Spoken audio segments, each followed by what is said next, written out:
Hello, hello. Welcome to another episode of Dear Work Wives. I'm Adrienne, And I'm Emily. and we're both in a funk. Yeah, we are. You're right, we are.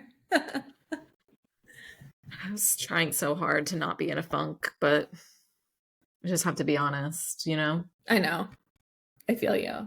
I was giving myself such a pep talk today, being like, you're alive, you're healthy, you have a job, you just went to Disney World, like shake out of it, girl. It's Was not this even like you in your mirror? yeah.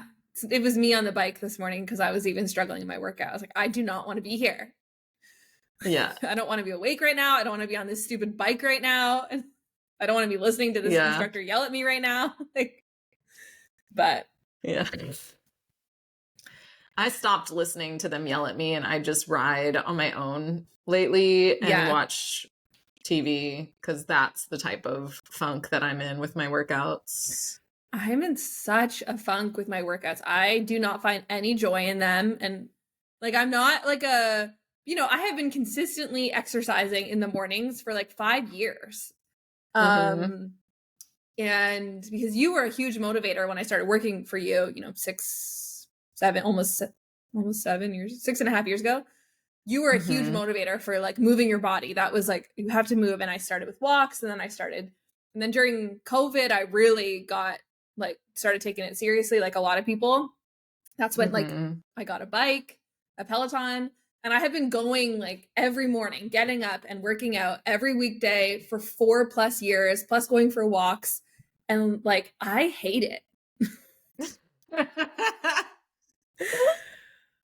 And this is the problem. So I know that I don't get enough sleep. What I was expecting you to say. Yeah, I hate it now. I used to love it, but I'm getting worse. Like my endurance is going down. I don't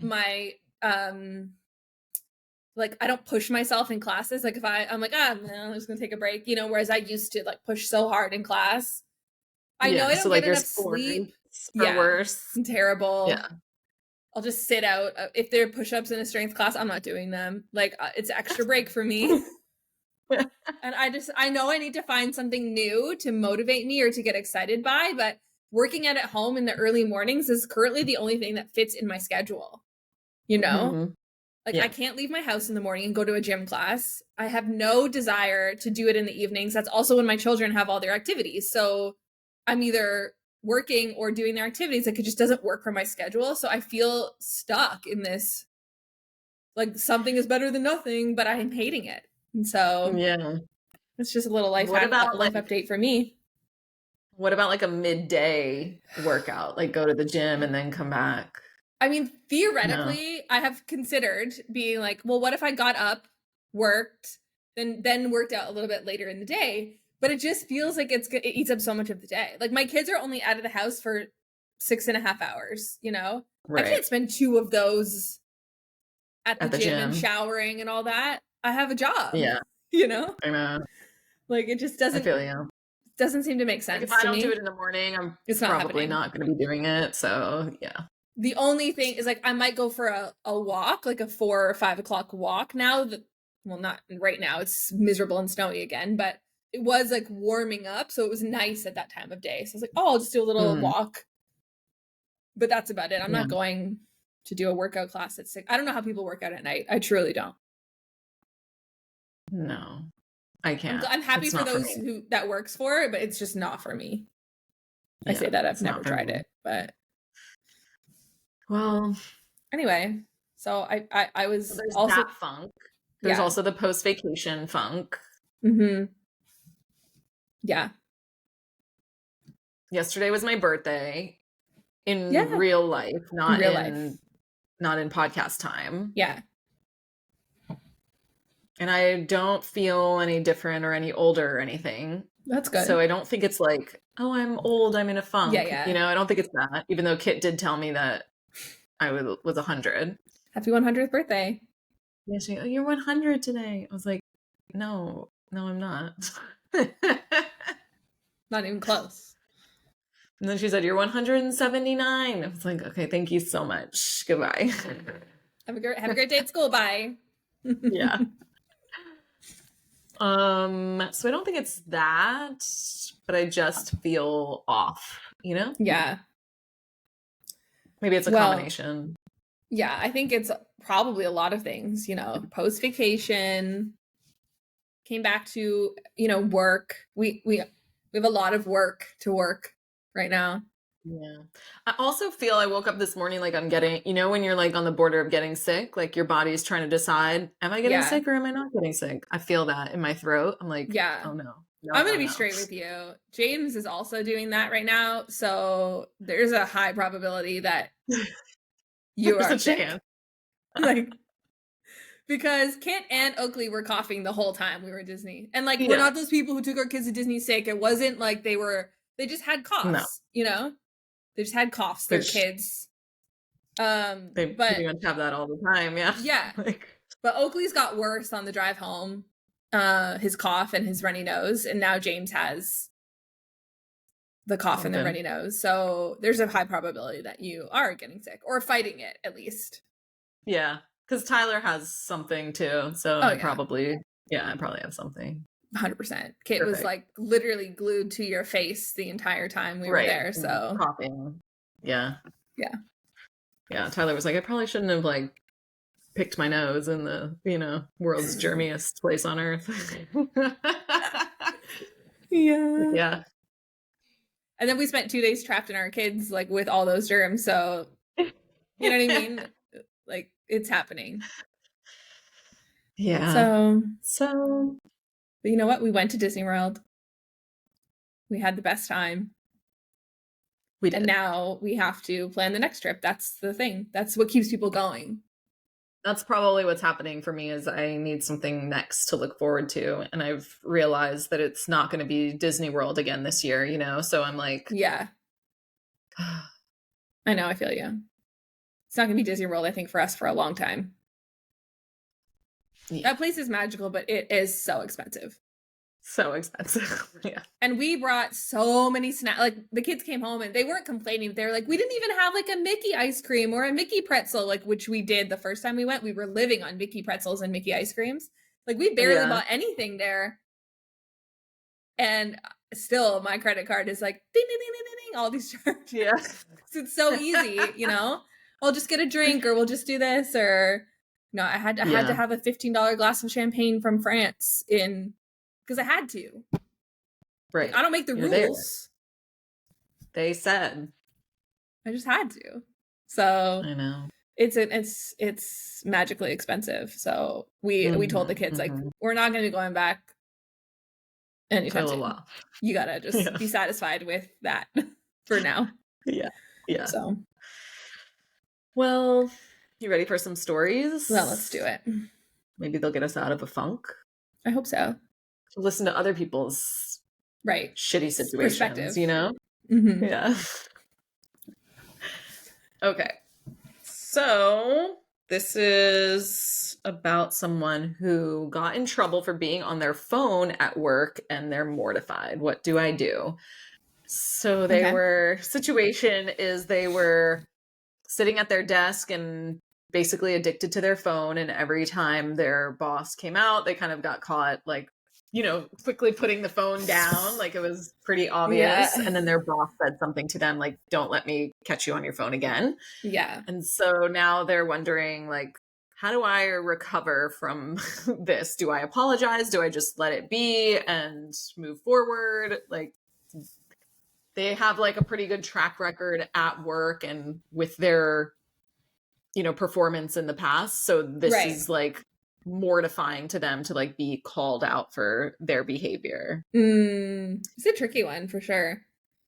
I mean, my advice is number one, like you got to put your phone down. You said yourself like you're kind of obsessed or, you know, addicted to the phone, which I think we all can at some level understand. Yeah. It's almost like a compulsion in some ways. And so it's not like, even I conscious think you have to, for me. Right. Like you have to put it somewhere that you're not going to be tempted, I think. I remember when I worked at corporate, this was like pre-phone addiction. Like it wasn't as addicting back then. I mean, this was like what, 2012, 13, 14. So I had a smartphone, but it wasn't like, oh my gosh, I have to every single moment I have to be on my phone. Mm-hmm. But I was like blogging and trying to build my business on the side of my corporate job at the time. And so there were things that I like wanted to do or wanted to write. And I basically made the commitment to myself, like, I'm not getting on my phone unless I'm in the bathroom or like on like an actual break. Break. Yeah. Yeah. So because I knew I would just be too tempted to spend work time on something I shouldn't really be doing. Yeah. I never wanted that to like interfere with my performance or give them a reason to be upset with me or, say you can't do both these things, etc. So I just had to be really disciplined with like, you can only check your personal phone because I had a work phone too, but like you can only check your personal phone at like bathroom breaks, lunch break if you got one, Mm-hmm. because sometimes I had to do like lunches with people and I didn't even get that. But other than that, put it away, I would say. And I don't know that you necessarily need to call more attention to it by like apologizing or something. Like, I think he said what he said, Yeah. and your actions are going to speak louder than anything else. Yeah. I was So, just going to say, wait till you've improved your habits around this. And then maybe if you have a quarterly review or something, and then you could say, like, I appreciate the grace, or I you appreciate, you kind of holding you my feet calling to me the out. fire, because you're right. Like, I was addicted to my phone, and, Yeah.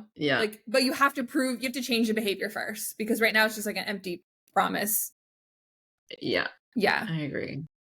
I think you could do, I think, like, it's not a hack, it's from like Atomic Habits, but you could habit stack this where you can only check your phone once you've reached certain milestones. So whether that's, like, as someone who is addicted to her phone, I understand, like I said, it's not even conscious sometimes, the need. And then I Mm-hmm. don't think that Apple Watches help. I actually think they make it worse, because not that I even have any notifications on, but you can see as soon as, like, the screen, like, it's so easy to just stay connected all the time.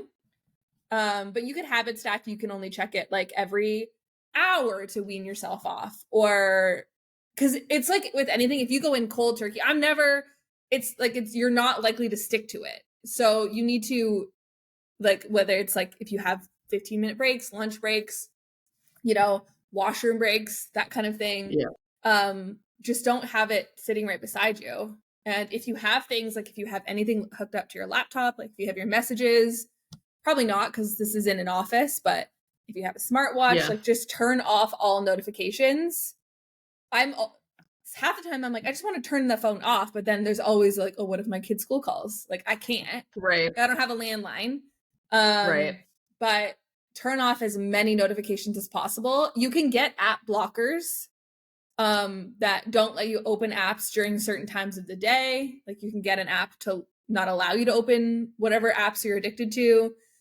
All of Mm-hmm. them have usage things, like, you've hit your limit, like, get off of here thing. Easy enough to Right. ignore, but sometimes it's just the jolt to be like, oh my gosh, I have one set for TikTok that's for 10 minutes. And sometimes I'll be like, oh my gosh, I've been doing this for 10 minutes.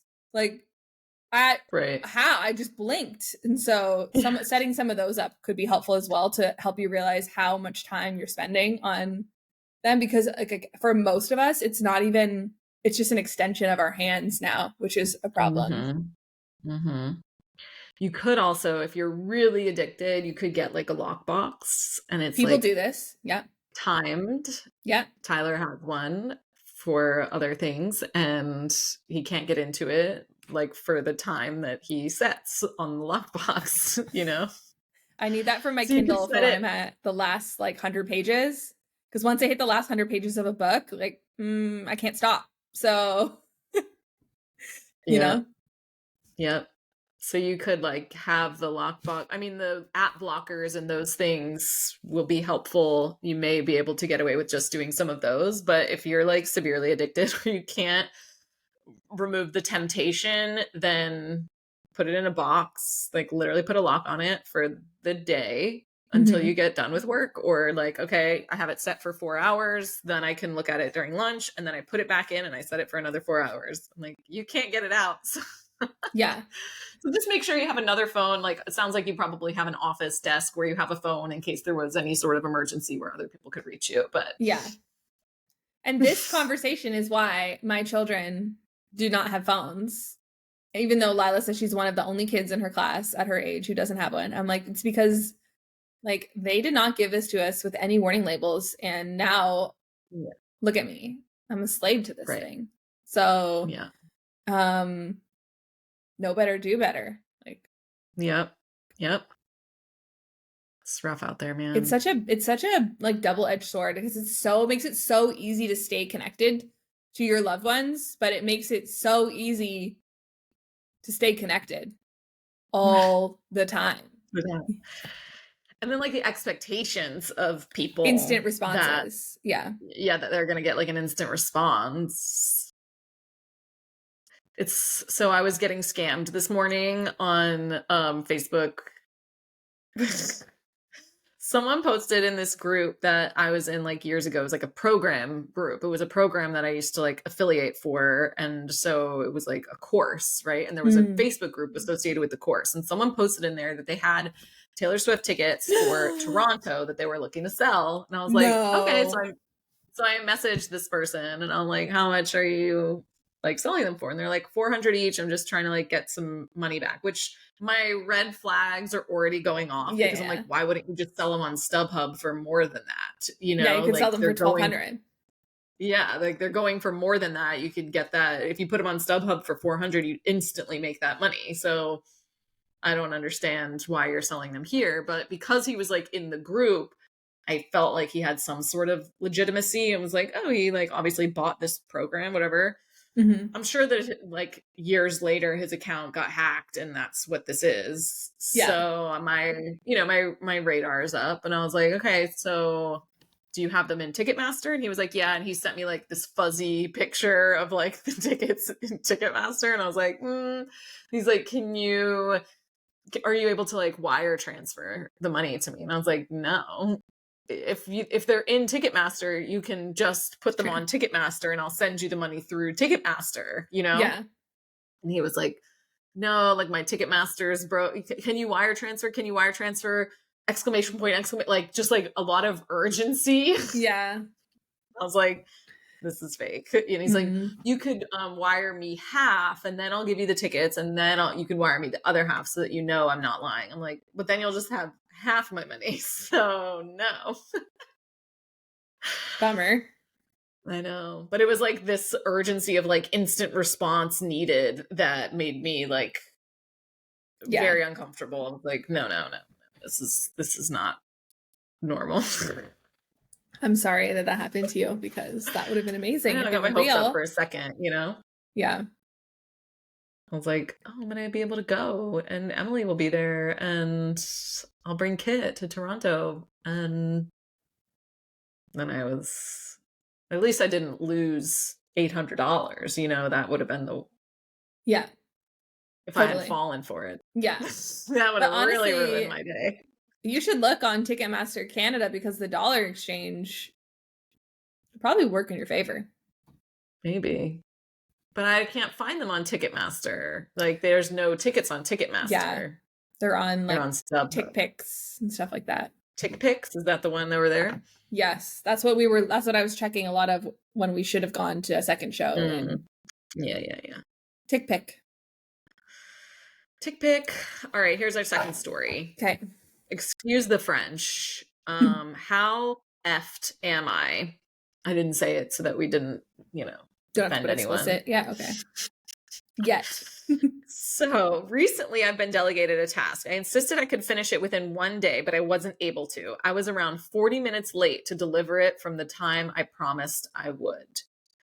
When I was on the call with the person who delegated the task to me, she told me she was disappointed in me and she feels like she can't count on me.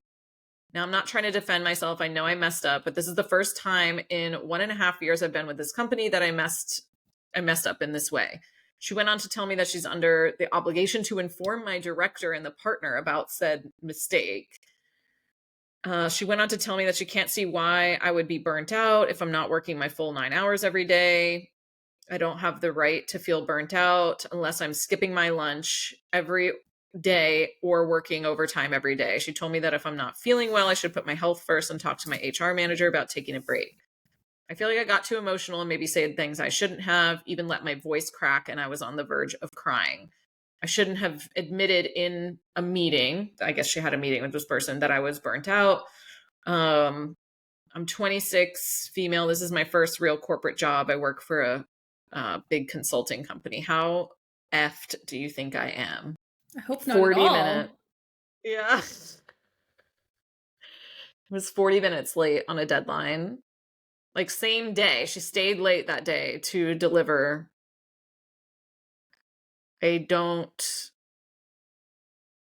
like this is wild of your manager, to be honest. Like the fact that you stayed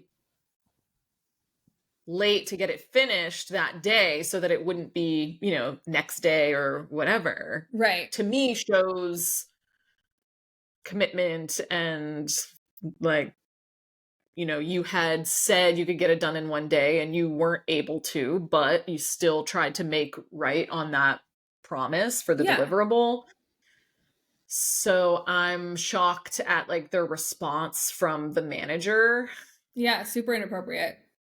Yeah, I feel like it's maybe a time to like take a look at the overall culture of the company. Like if being 40 minutes late is a big problem and it is always going to be a situation where you get written up or something, then that feels like a really challenging place to do a good job on your work, right? Especially if the due date was end of day. Like, were they going to do something with it after?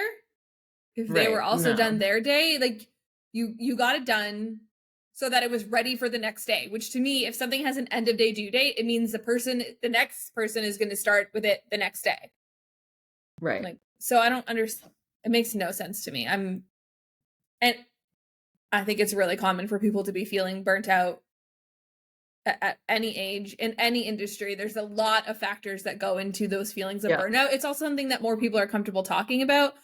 So it might feel a little buzzwordy, but it's more just that like people are recognizing these feelings of like extreme exhaustion and apathy. Is that the word?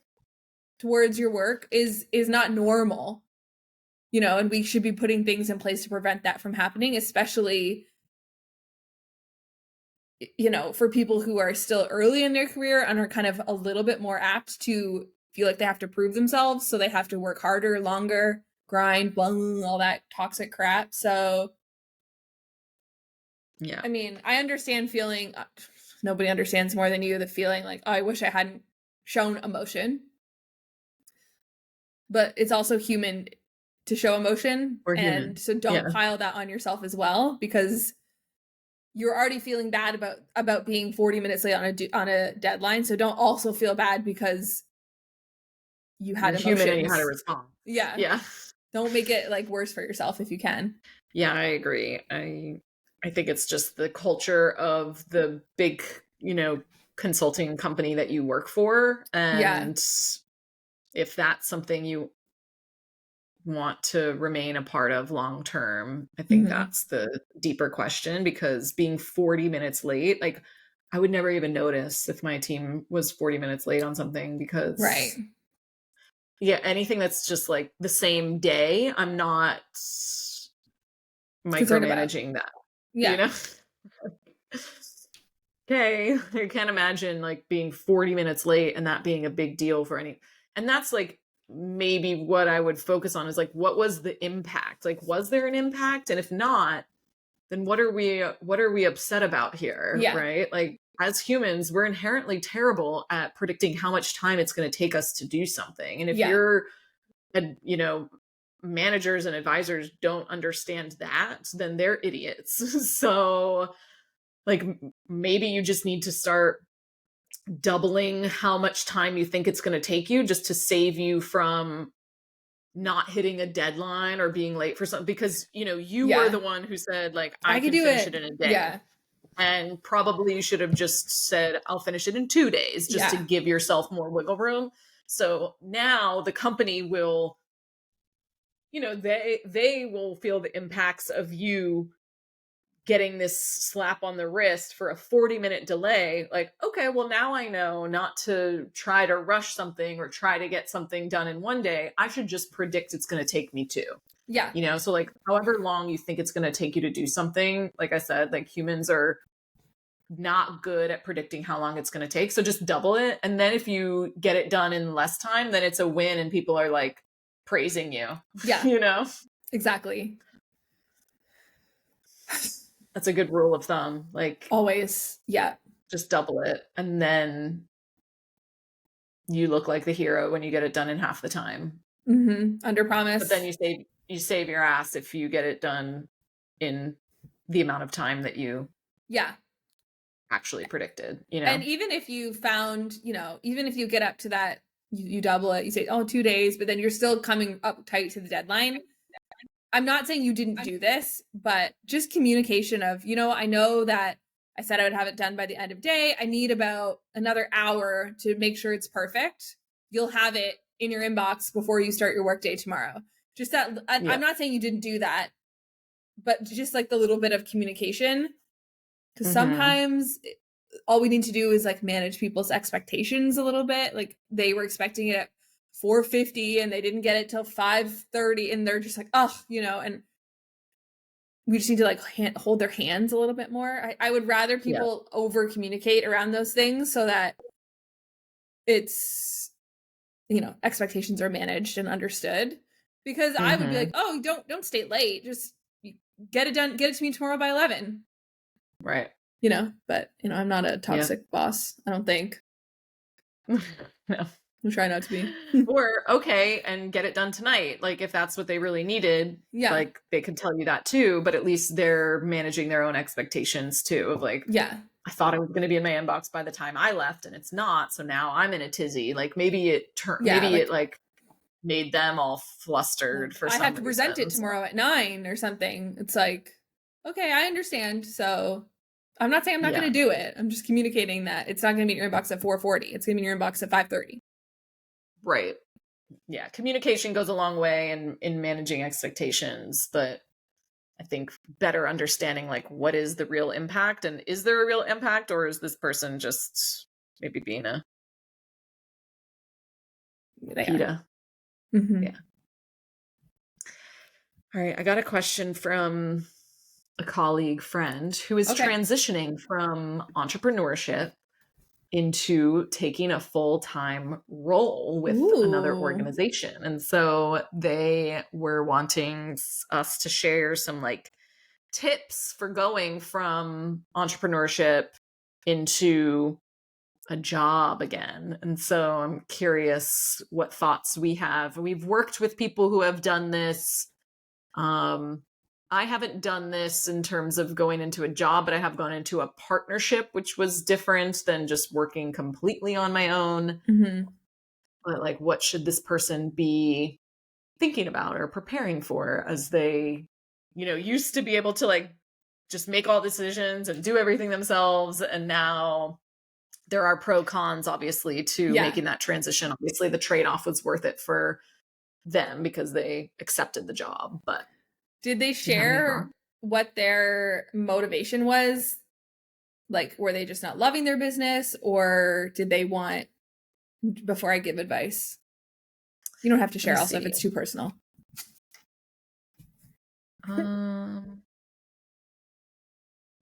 They said I wasn't actively looking. It kind of appeared and unfolded divinely, but I'm super excited about it. So it wasn't necessarily something they were searching for, but it's a job opportunity and like working with a company and a brand that they're excited about. I think the experience of what they're going to gain from working there under this leader's mentorship. So yeah, I think they're excited, but it wasn't necessarily that the business was like struggling or anything, but I mean, I obviously don't have experience with this because I've never owned my own business, but from the clients we've worked with or, colleagues that I've met through you, I can say the adjustment of not having control over your schedule is probably tough for some. You know, entrepreneur, I know you may, in your own business, you may have worked a lot more hours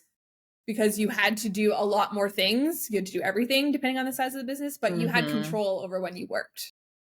And if you didn't meet a deadline, or if you decided today was not the day and you were going to try again tomorrow, like, it didn't impact anyone but you.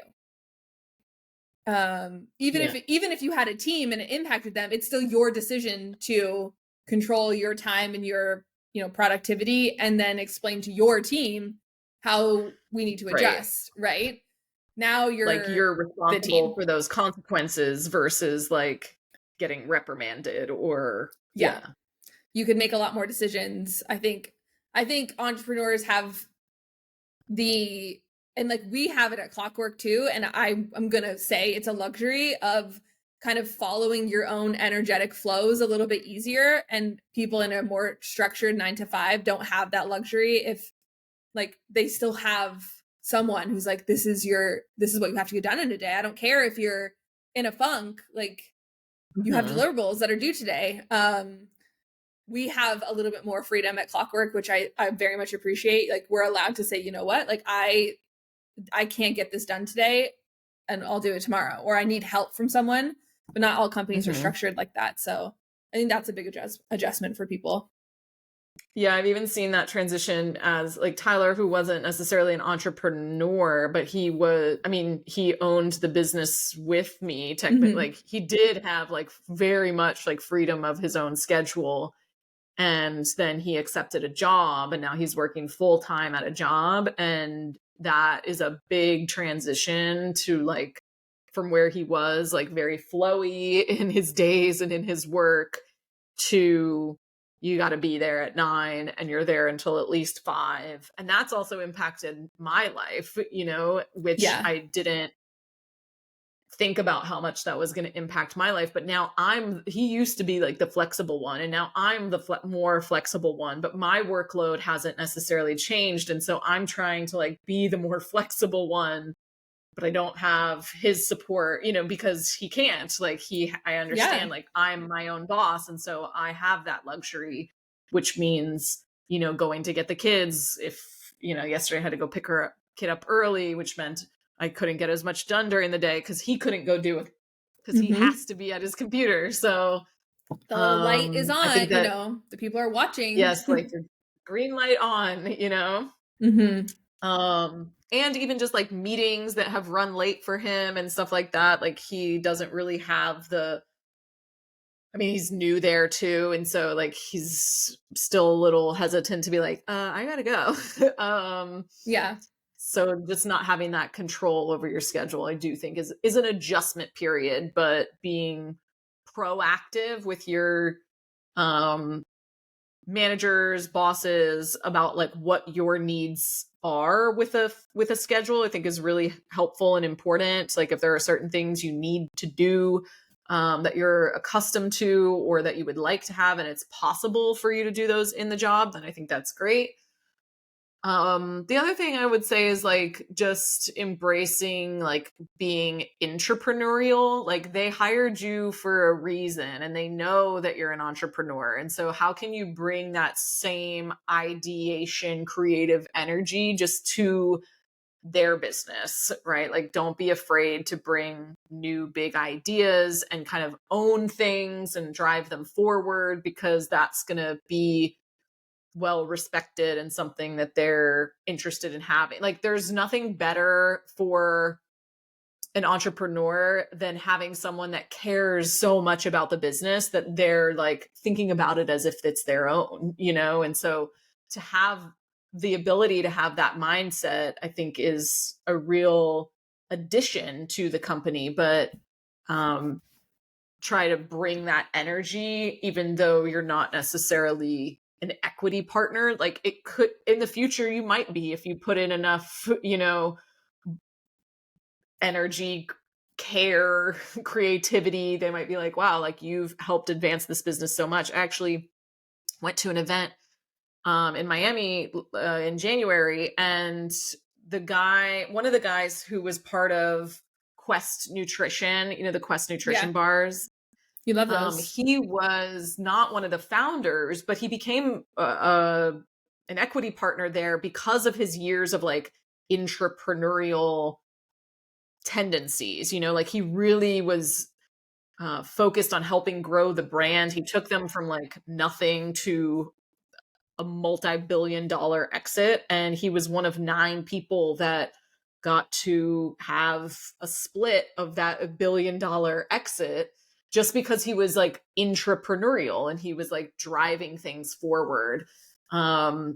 He wasn't the creator, but he cared a lot about the business and the brand. And so it was really just inspiring to see like a different perspective on entrepreneurship. And like people would have thought that it was his company, the way that he talked about it, the way he cared about it, the way he shared the product everywhere, and like just trying to like get it into people's hands. And he just like kept taking on more and more responsibility and ownership and like driving things forward. And they saw that and noticed that. And when they, continued to grow, he was an equity partner. So, and then after they sold, they started they started another like food brand business in the protein food space. And he is a like co-founder of that business with the Quest people. So obviously his value was so much so that they're like, we need you again for this brand, you know? So I just think like having that, you never know what's going to happen, and just having like bringing your entrepreneurial spirit to the company, I think will be a huge asset for them. But of course it's always a transition when you're not the one making the big decisions, and you might have to like, I think it's important that your values align, but there might be things that you don't agree with that the person is doing just because you do have a lot of like entrepreneurial experience. It may be like things that you're frustrated about at some point of like, oh, like, why aren't they listening to me? Why aren't they doing this? I would never do this, I would never do it this way. Right. And that might be challenging, but I think as long as you're aligned with the values and you believe in this person's vision, then you got to also trust them just the way that hopefully they're going to be trusting you. So yeah, I agree. Good luck. Good luck. I'm excited for you. Yeah.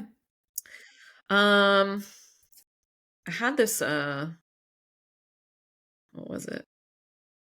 Oh, I saw this post on Instagram that I just wanted to share because it was like so clockworking your life that I thought it was really good. Okay. So it was like this dad's checklist of household tasks his kids must do before any screen time. And it was like basically a decision tree for his kids. Perfect. Of like, can I get on screens, which is like how we write our decision tree. Yeah. Can I do this? Yeah. Like, well, did you clean your room? Like, and it gives instructions. And if so, okay. Yeah. You did your chore? They each have like a specific chore. Did you pick up the upstairs down? Is your homework done, or have you read for at least 15 minutes? Mm-hmm. Have you exercised so you can walk, run, jog, play outside, basketball, etc. for at least 20 minutes? Is your school stuff ready for the next day? Is your lunch made, your shoes ready, your jacket located in the proper place for the next day? Toilets, are the toilets in the house flushed? So this is just such a, like, it is on the list because it happens. Yes. It's one of those things that maybe you don't think of when you first write the list, but you're like, okay, we're adding that to the list 100%, because that's annoying me. Yeah. And then, is the laundry done? Like, is your upstairs clean laundry basket empty and returned upstairs? And that one's written in child's handwriting. So obviously, like, that one got added too. Yeah. And like, if they've done all of those things, then yes, you can get on screens. And I was like, oh, it's such like a good decision tree for, some people ask us all the time, like, oh, can you clockwork my kids or clockwork my life? And I'm like, I don't know. Like, I'm still new to parenting, but this is a great example of like how to process and help your kids be more autonomous, help the decisions Yes. not continue to come to you, Help but them rather understand where they fit in the ecosystem of the household. yeah, like the consequences and rewards and working, this is like clear expectations of what we expect and how you can earn your bonus around here, And so I just wanted to share that because I thought it was so good. And I'm definitely going to be adopting that. My for kids my would own. never get any screen time if that was their list of things to do. Mhm. Never. It's a lot of things to make sure are done, When I think of Yeah. well, my kids don't really get a lot during the week because they come home, they have their snack, they have to tidy, they have homework, they have to read, they Yeah. have to practice their instruments, they have usually an activity that we They're have to. doing all those things anyways. You just didn't make a list of There's can't have screen time. no time for screen time. Like by then it's dinner, Which is shower, probably what's bed. happening in his house too. Yeah. Oakley, Which is fine. Yeah. We did have if you read, like, don't even ask me until you've read a book, but then he was neglecting his instrument. And I'm like, no, you have to practice. Like, so it is this list, Yeah, you should make your own. I think so I that will. they don't ask you. All the things that you're already telling them to do, but now they can do it more autonomously. Like, did you read? Cool. Yeah. Did you practice your instrument for 20 minutes or whatever it is? Yeah. Did you tidy your room? Have you played Okay, outside? then yes. You don't have to come and ask mommy. Like, if you did all these things, go. They better be done. Yeah. This is my biggest pet peeve, and this is so off topic, but when Oakley will wear a hoodie to school and then he'll get hot and he'll take it off and it never makes it out of the backpack. And then in the next morning when I'm going to repack his bag, yesterday's hoodie is still in there. And I'm like, well, did you wear this for 5 minutes at school or did you wear this for 5 hours? But now it's been in your backpack overnight. So now it's dirty. And it's always on laundry day. I've already done his laundry and then I find the phantom hoodie in the backpack. It drives me absolutely bananas. So making sure your bag is fully emptied would be on my list. A good one to add. Yeah. I love it. Well, I'm going to go I wish my kids could read so that I can make a list. I'll have to do a picture list for them. Yeah, 100%. That'd be easy. All right. I'm motivated to clockwork my children and then get Miss Kenzie to do it. Yeah. With Coco. They could have a whole craft day. Coloring. Yeah. You guys make a list of all the things you need to do before you get screen time. Wake up. That's pretty much on the weekends. That's the thing. Are you awake? Is mommy sleeping? Yes, then go watch your screen time. She wants to watch TV in the morning and Tyler does let her, but then I work out and then I come downstairs and nothing's ready done. She's not dressed. She's not got her shoes. Really eating because she's been watching the screen. Exactly. Her hair's not brushed. And then I have to come down and do all of those things in the 10 minutes before she really needs to leave. And so I'm going to implore my husband that these things need to be done before the TV gets turned on. Yeah. And then she can sit and watch TV until it's time to go. But she needs to be dressed. She needs to brush her hair. She needs to at least have her shoes ready by the door. Mm-hmm. Those are things that she can do, you know? Good times. Good luck with that. Thank you. It's probably not going to go well, but I'm nothing gonna like try, changing their morning routine to really just ruin their whole lives. I know. So cruel, you know? Yeah. It's partly my husband because he just wants to sit there and feel zone out while she watches TV, which I feel him. I get it, but yeah, he's not ready to be awake yet. I totally understand. Yeah. All right. Well, I guess we'll see you next Tuesday. Yep. We'll see you next Tuesday. Bye.